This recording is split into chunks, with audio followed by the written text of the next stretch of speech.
Welcome to Hey Soul Sista, the podcast for women ready to embrace greater joy, freedom, and a soulful life. This is your space for deep conversations, meaningful stories, and inspiring guidance to nourish your body, mind, and spirit.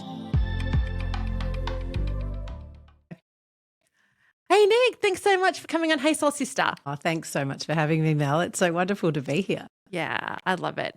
We have known each other now for 12 months. I feel like is it only 12 months? It's only 12 months. It's like a lot longer. It really does. Yeah. Does. And we first met out in the desert. We did, yeah, out in the riverbed, West MacDonald Ranges, right? I know. That was such a life-changing retreat. Yeah. What did that mean for you? Well, when I went to the retreat, I was at this point where I was feeling really burnt out, and I, as much as I love Got You Back Sister, and I still wanted to be involved, but not necessarily running the day-to-day anymore. So I already knew that I was starting to go down a different path, a new path. I knew that I had really strong attachments to Got You Back Sister, like ego attachments. I had created this organization and I had such a strong egoic attachment to the identity of Mel from Got You Back Sister. And I knew that I had to undo that to move forward, because otherwise it just wouldn't work for me. It wouldn't work for anybody else who stepped into that role of running Got You Back Sister. Yeah. So to actually go and do that retreat was perfect time. It was divine timing, Nick. I was about to say, isn't it almost like when you saw that ad, you knew you were going on that? You knew it was already happening? Yeah. It was total divine timing. Yeah. So when we were on the retreat, I knew that you were running a breathwork session there, and I didn't sit in that session because I think I was exhausted that day. We'd been doing a lot of reflection. My stomach wasn't great. And so I didn't sit in on that. But then after we got back and we were in Sydney, you invited some of the girls from the retreat to do a breathwork session. And that was my first introduction to breathwork. That's right. That was conscious connected breathwork. Was that your first time of doing any breathwork or first time doing conscious connected breathwork? Any breathwork. Yeah. And so that changed my life. It has changed my life because I then went on to do 3 to 4 months of breathwork with you, breathwork sessions with you, and some therapy thrown in as well. And it was such a life changer. And that's why I wanted you to come on Hey Soul Sister, because I found it transformative, so transformative. And you're so wise. Oh, thanks, Mel. You're so wise. I was like, I want to share a bit of Nick with the world. That's so sweet of you. Yeah. So we're here. Yes, so we're here. And so today I was really keen to talk to you, I guess coming back to, this is Hey Soul Sister, coming back to a little bit around the soul and our intuition, because we hear the word soul thrown around a lot. What's soul and what's soulful and what's spirit? Yeah. We hear that thrown around a lot, but I think for many a person, they don't necessarily really know what that means. So I'm going to ask you straight up, Nick, what is our soul? What's the soul? Huge question to begin with. It is a big one, isn't it? It is a big one, but it's a good one. And I think you've said, soul and spirit. And, you've also started with the breath, and you've, let your listeners know that you went on this journey with me with your breath. And what's so incredibly transformative about the breath is it's just you and your breath, right? It's sure, I'm facilitating that, and there is such a part in that, but really it's you and your breath. And if we think about it in terms of life, coming into this life, we come in with the breath and we exit with the breath. So the breath is that spirit or prana or chi. There's so many different ways of looking at it. It all means energy, right? Or, shakti. And breath is that same experience as spirit. But then also people can see spirit as source, God. So, I'd like to sort of think about it in so many different ways, and is not that, breath or just that spirit the same? Yeah. And soul, I think I've told you, I've spent a long time thinking about our soul and our soul's journey. Well, you told me that when you were a young girl, you were already pondering, what's our soul? Yeah. I know, it's so weird. I often think back to this scene when I was about 8 or 9, and I was writing in my journal, because I did a lot of writing, and I was writing all about who am I? But not who am I as who am I Nicola, but who am I really? Like, if I break that down, what am I and what are we and what are we doing here and what is our purpose, at 8 or 9? And I think I went down and talked and said to my mum and my grandma, I'm writing about who I am and what is it to be human. And I think my grandma looked so startled. I think that's deep for an 8 or 9-year-old. Like, do you want a cheese scone? And I was like, why are they not so excited about these questions? And then when I think about distilling it down, I got into yoga quite early on. My mum became a yoga teacher when I was 16, and I think around 19 I go on my own journey with it.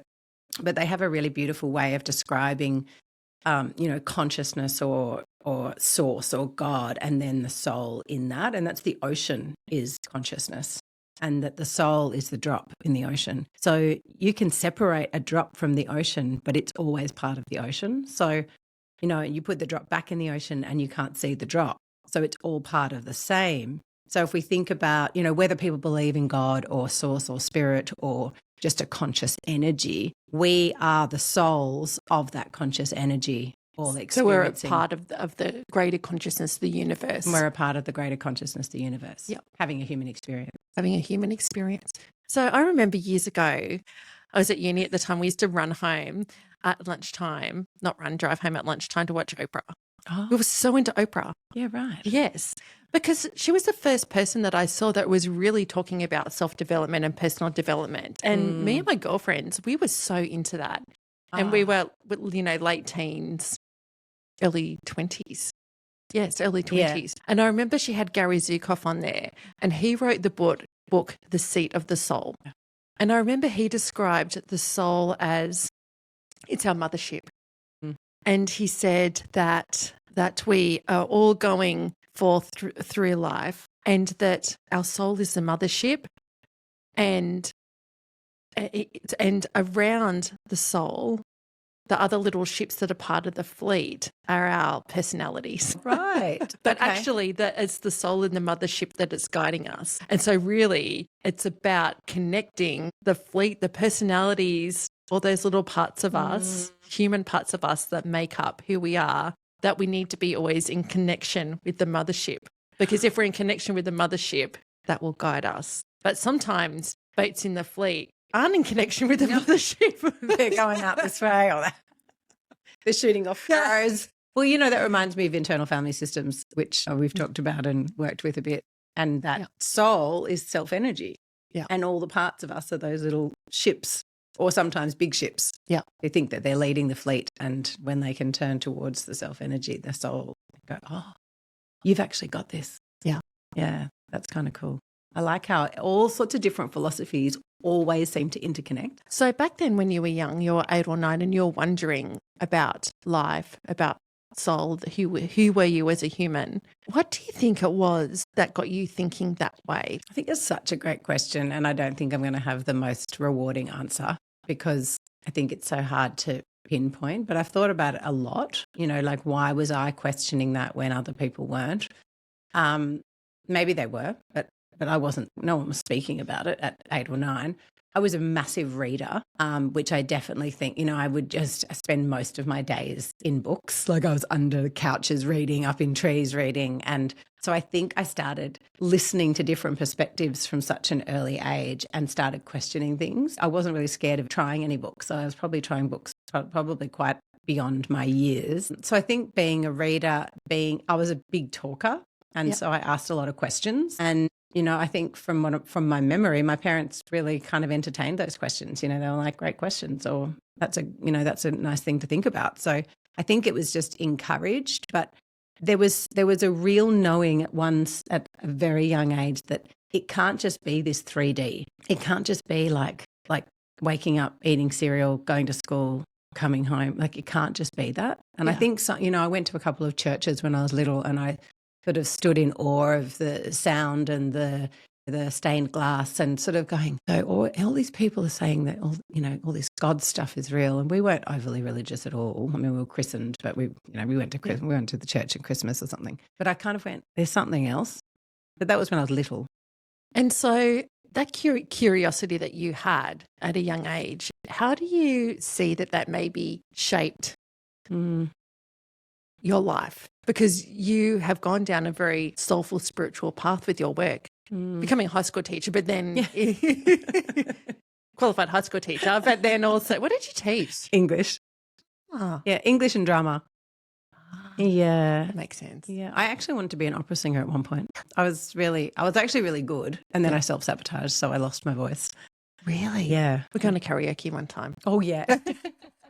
I'm not very good at karaoke unless we pull out a classical operatic aria. Yeah. Yeah.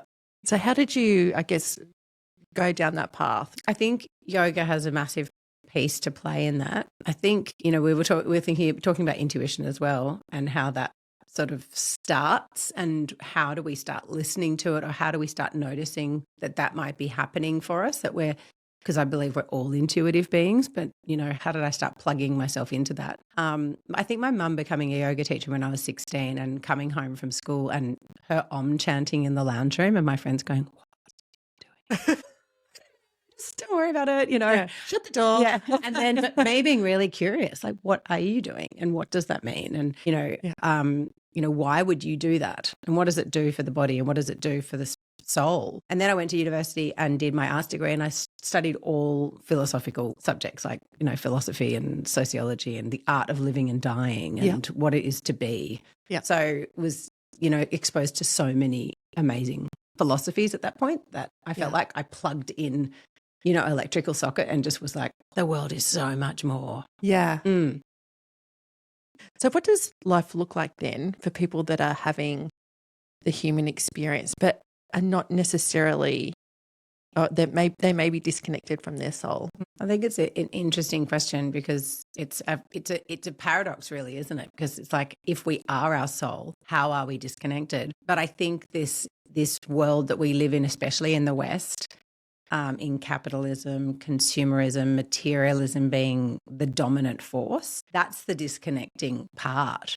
So when we start thinking that we have to go into school and then we have to go into university and then we have to get a job and we have to make a lot of money because that means we're successful, I think that's a disconnect from being able to just live from your soulful or your soul's purpose, or your, that's your intuition. Because that's almost what we're told to do, right? We are. We're told to do that. And we believe it because it's given to us everywhere from the beginning, from when we're 5 or 4 or 3. Like it's in everything. It's in TV shows, it's in films, and we start considering that I'm going to be a failure if I do anything outside of that. Yes. That's probably why I went into teaching. I think it is. Yeah. Like I was, I said to my mum, well, I'm doing an arts degree, and she was like, well, what are you going to do with that? Because, you can't do anything with it, but it allows you to think a lot. And so she's, and I wanted to be an actor or do, opera. She's like, well, you need to have something to fall back on. I was like, oh, well, I could teach English. Yeah. And it actually did take me on an amazing journey.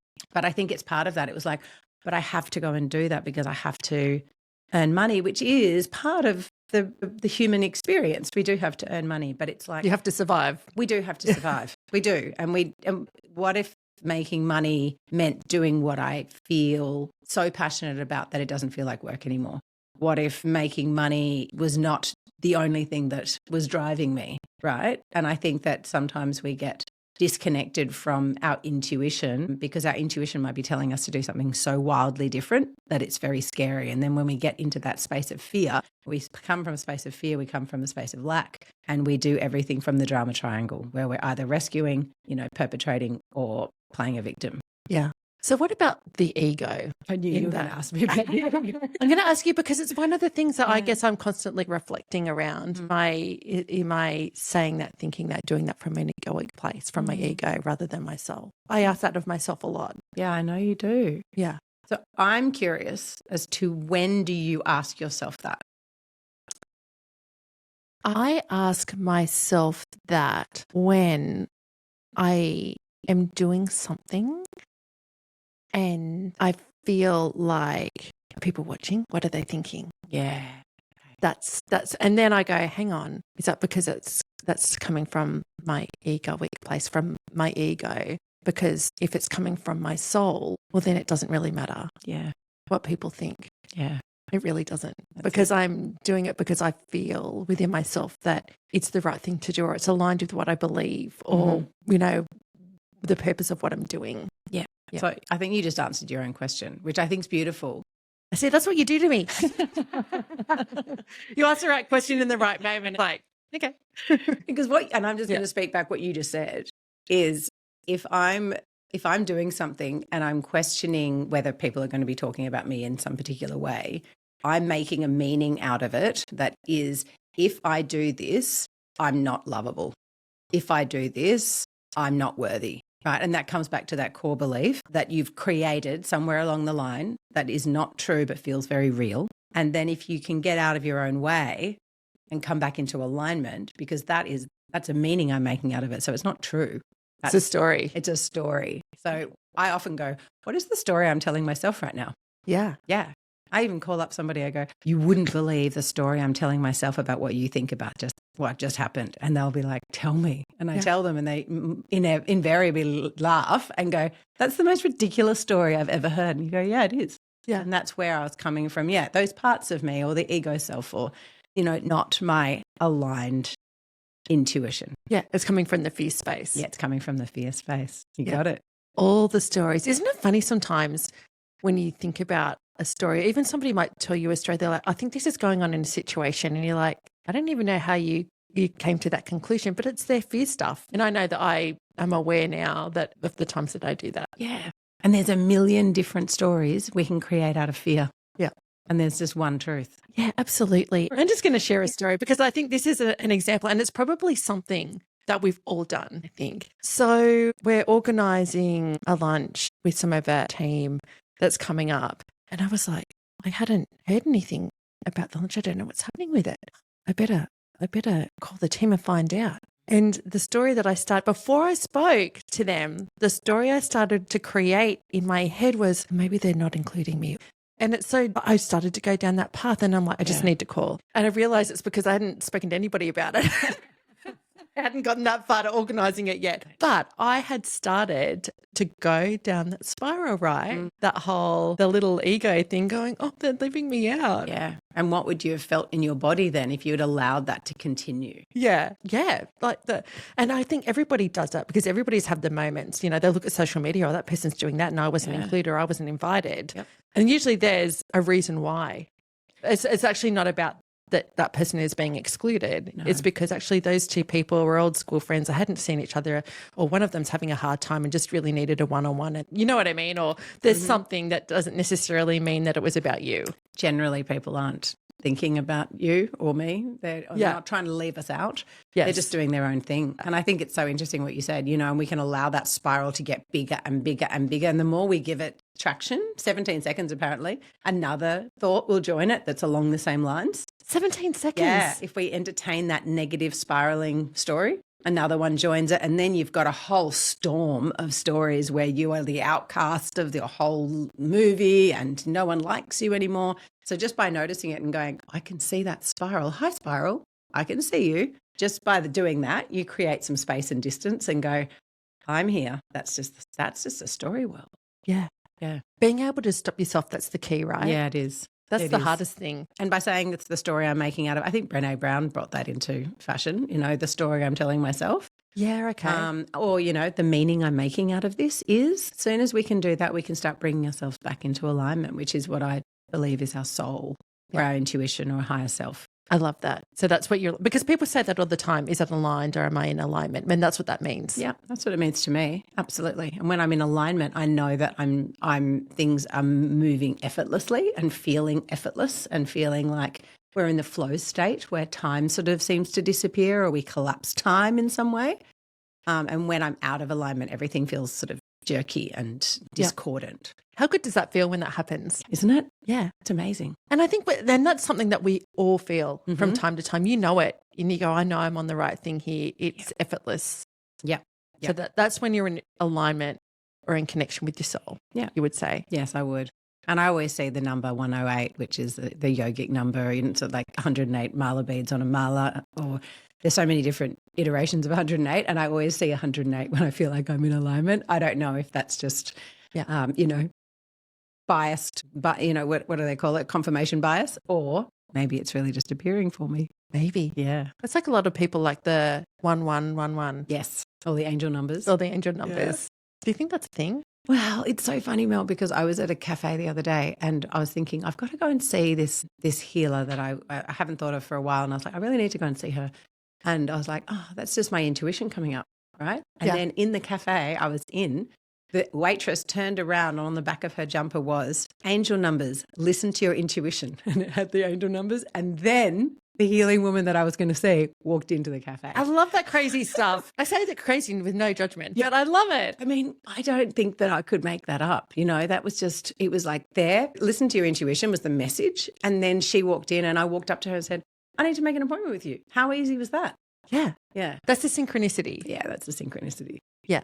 So, and that's something I've read about or maybe seen on Instagram reels from Soulful people, the synchronicities. Yeah. So is that something that you believe is really a thing? I do. And it's a hard one to describe. And I think it sounds super woo-woo or whatever, you know, if people haven't really thought about it. But it's almost like the timelines, you know, time is not linear, which is a hard construct to think about or concept to think about. And time is a construct, it's not real, which is also tricky because we see the sun come up and the sun go down.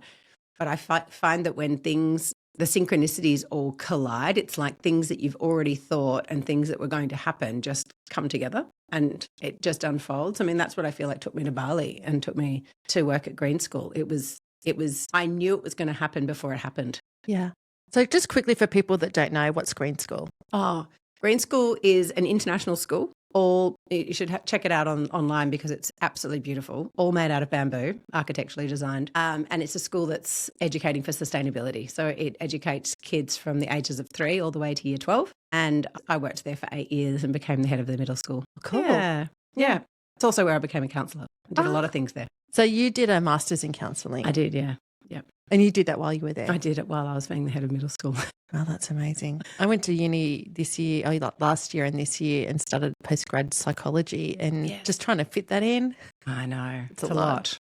Yeah. It really is. It's a lot. Yeah. So how do people become connected to their soul? What can they do? I think it's a good question. And I think even before, because I think becoming connected to my soul sounds like such a huge jump, but maybe just how do I connect to my intuition, I think is the first step because I think we're all so intuitive. And when we start listening to the intuition and it starts reflecting back to us that was true, your feelings were totally real and valid and that was exactly what was going to happen. You know, like I think almost everybody perhaps thinks about somebody close to them like their mum or somebody like that and they call. Yes. That was one totally of the big ones for me. It's like every time I think about mum, she calls me. Well, now anytime I think about someone, I actually try and text them or email them before they call me because I know that they're about to. Yeah. But if we start connecting to that and going, that is real. Like it's not just coincidence. It's not just woo-woo. That's energy. Like we are energy, right? Emotion is energy in motion. We are energetic beings. So, of course, when you walk into a room and you feel like there's a bit of not such a great vibe, that's an energetic response to your system. So, and that's something that everybody does. Everybody does it. Everybody does it. Everybody would have said at one time or another, I walked in that room and I got this feeling, I got a vibe, and that's energy. Yeah. And that's something that's true and that is really happening. Almost everyone on the planet would be able to say it. Or they met someone and they go, I felt like I knew that person. Right? Yes. And it's like, well, our souls might have known each other many, many, many lifetimes. And it just feels like you connected and there's no effort. Yes. So I think like to start with, just noticing and naming those moments that you've had of connecting. And then, you know, people are so busy at the moment. For so many years, I think we've been so busy. Being able to slow down, and I know it sounds cliche, but to find some quiet and stillness, I think is really so integral to listening to your intuition and your soul, because it's like in those moments of silence, you're with yourself. And that can be one of the most challenging things to do and also one of the most rich experiences because you're not doing anything, you're just being. Do you ever have moments where you're going to do a meditation or something like that and you're like, I don't feel like being alone with myself? Totally. So I don't. Yeah. Because we are spiritual beings having a human experience and sometimes the human experience is hard. Yeah. I don't feel like being alone with myself right now. And you can do different things. Like you can go for a walk on the beach and just get lost in the waves and the sand underneath your feet and the wind on your face. And that's the same but different. Yeah. And I think just being a bit gentle and compassionate towards yourself, that you don't just sit in meditation every day for 40 minutes to be soulful. Yeah. There's a woman who I've talked about before on Hey Soul Sista. Her name's Suzanne Geisman. She's a psychic medium in the States, but had a naval marine background and then ended up working in high-level government. And she had a loss in the family, began meditating and ended up over a number of years becoming a psychic medium, growing that gift. And I love that she says, do you know what? If I can meditate for 3 minutes a day, I'm doing okay. Like, okay. That's it. You know, it's whatever you can do. Yeah. And especially when people have got families, children, grandchildren, all these, you know, different parts to their lives, just taking a moment. And I think I've said it to you, lighting a candle and watch the candle flame for 3 minutes, for 4 minutes, and just watch it. And, you know, that's called tratak in the yogic philosophy or a yogic practice. And it's just a discipline, just watching the candle and noticing where your thoughts go. Yeah. Come back to the candle. Because that's what meditation is, isn't it? I think a lot of people get scared of meditation. I know that I used to be, I'm like, I can't meditate. So many people say, I can't meditate because I can't stop my thoughts. Oh, yeah, you're not supposed to stop your thoughts. I love you.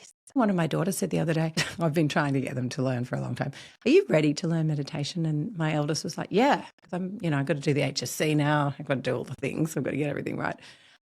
It might help me, you know, find my calm. She goes, but I don't think I can stop my thoughts. And I went, oh, why would you can't do that? I mean, show me a person that can do that and it would be quite a miracle. I'm sure there's one person maybe on the planet that can, but it's about watching your thoughts and not getting entangled with them. So like the story. So it's finding that space of the witness energy where you're just witnessing, like watching clouds across the sky. Some of them are big, some of them are small.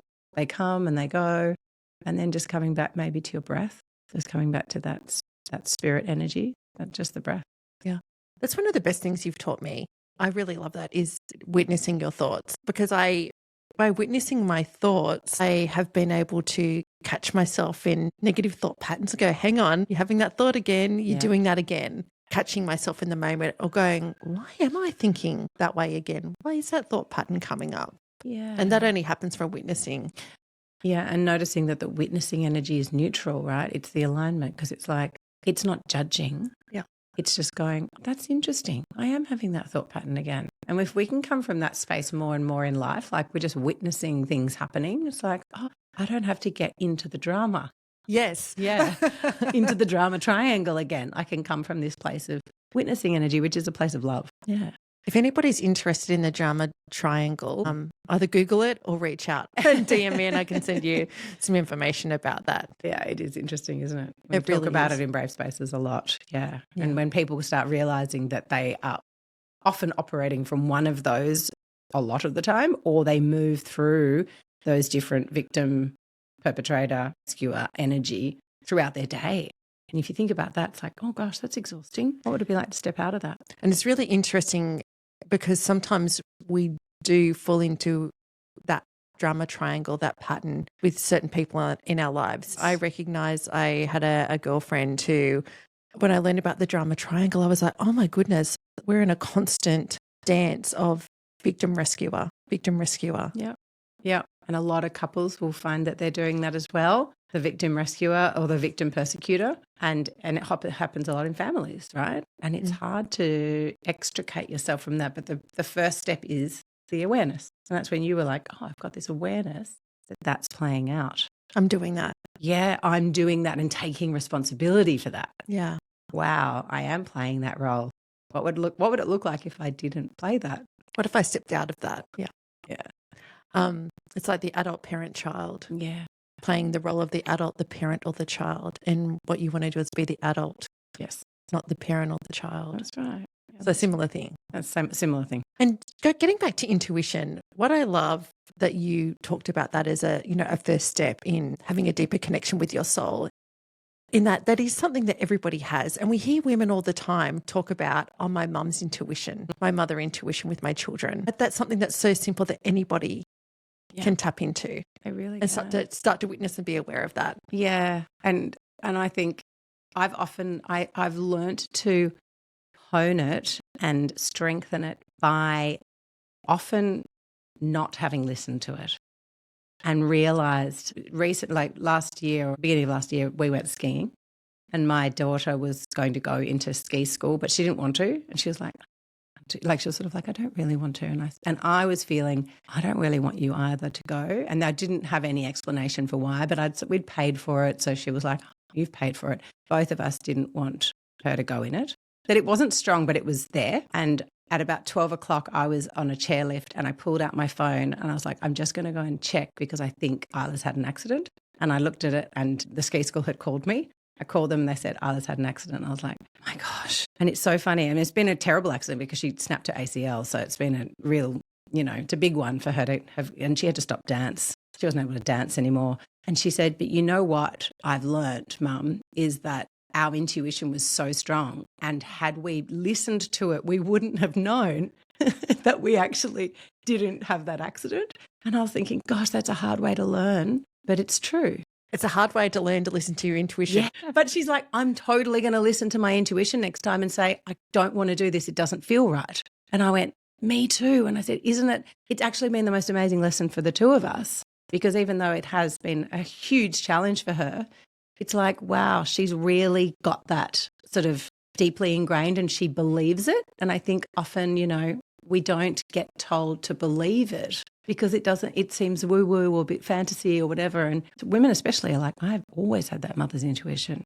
Do you know what I love? Thank you for sharing that. I love that because, again, we all would have had experiences like that at one time or another.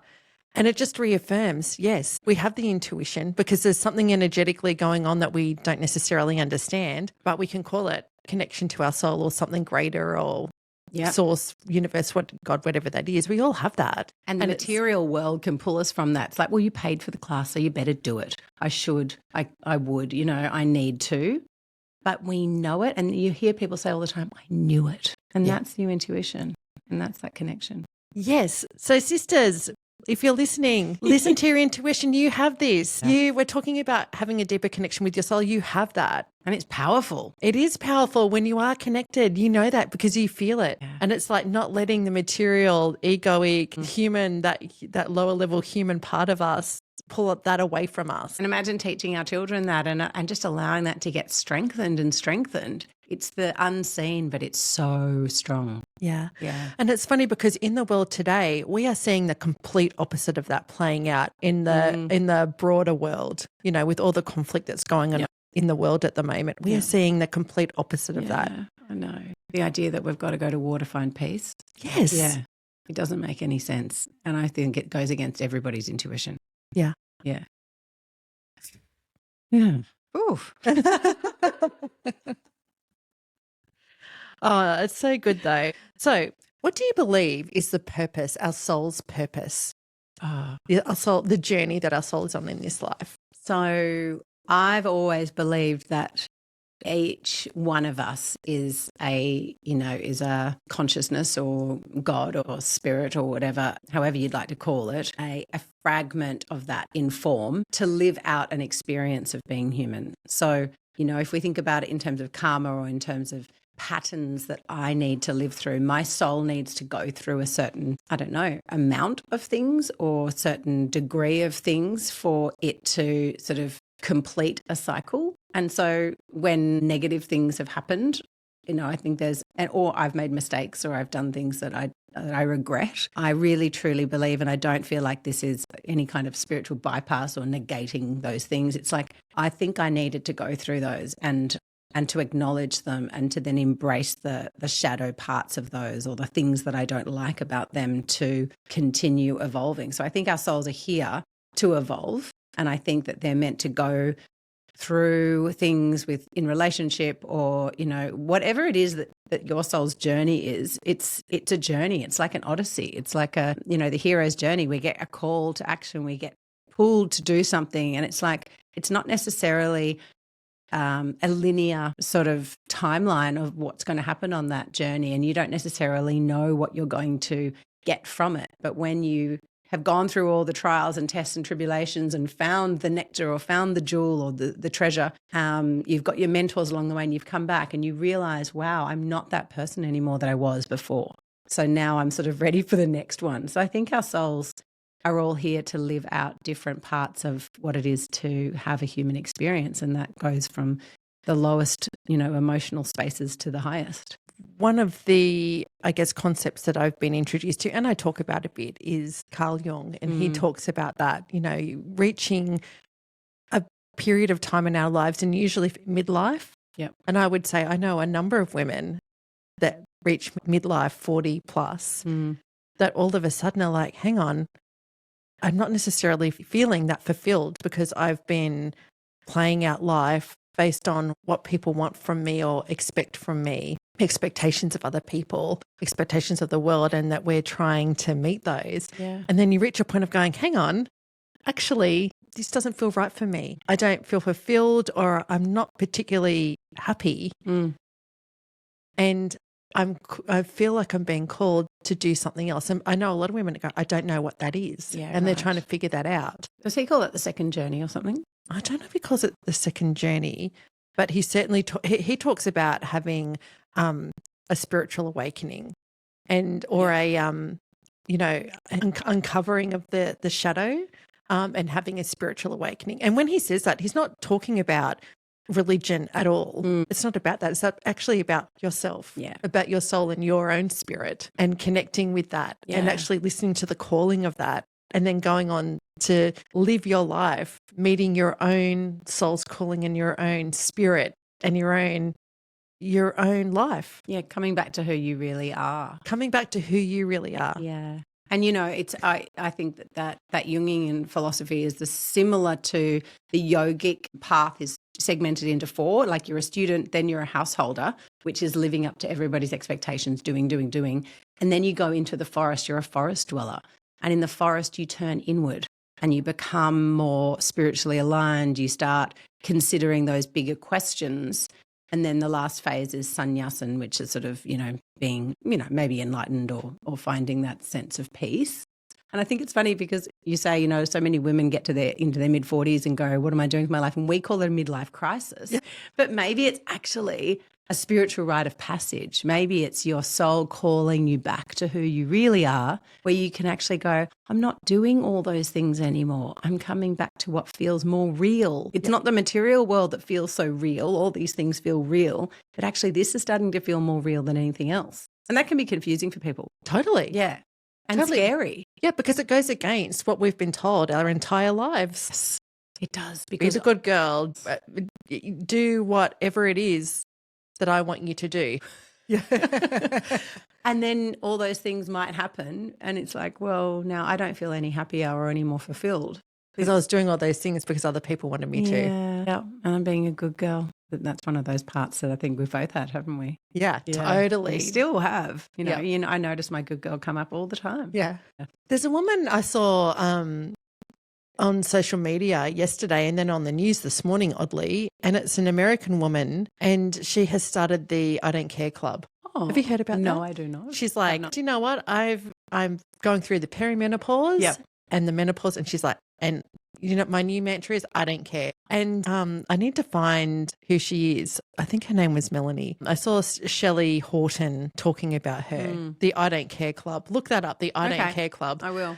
And because that's what she's like, I've just reached the point, perimenopause, I don't care anymore about anybody else's bullshit. So it's like it's not an angry I don't care. It's just, it doesn't matter. And I'm not playing by other people's game anymore. And I saw a quote on Instagram the other day that was really good. It was like, if people weren't actually thinking about you, or you didn't think people were thinking about you, what would you actually do?